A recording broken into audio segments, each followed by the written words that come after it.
करती हूँ सभी के चैनल पे।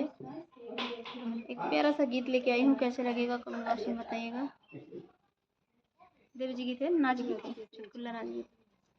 ऊंची सड़किया गलिया नीच हो बलम हमर हेराय गइल ना नदी। ऊंची सड़किया गलिया नीच हो बलम हमर हेराय गइल ना बलम के पावती तो से नूरा बनावती हो। बलम के पावती तो से नूरा बनावती हो। से नूरा बनावती रखती मांगिया के बीच हो बलम हमर हेराय गइल ना नदी।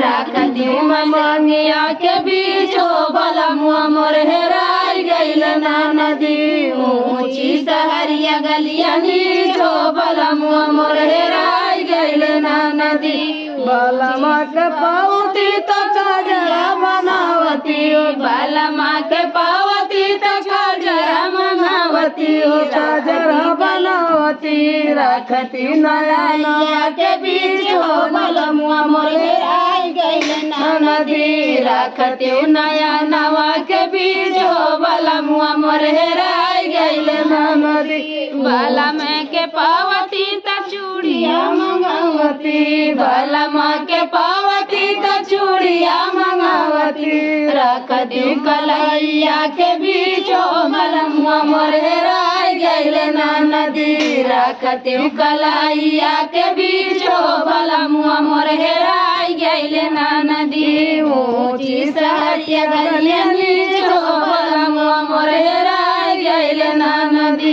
बलम के पावती त गजरा बनावती। बलम के पावती त गजरा बनावती रखती मगलवा के बीच हो बलम हमर हेराय गइल ना नदी। रखती मगरिया के बीच हो बलम हमर हेराय गइल ना नदी। ऊंची सहरिया गलिया नीच हो बलम हमर हेराय गइल ना नदी। ऊंची सहरिया गलिया नीच हो बलम हमर हेराय गइल ना नदी। तो फ्रेंड, गीत कैसे लगा कमेंट बॉक्स में बताना। फिर मिलते किसी नए गाने से, तब तक के लिए बाय बाय दोस्तों।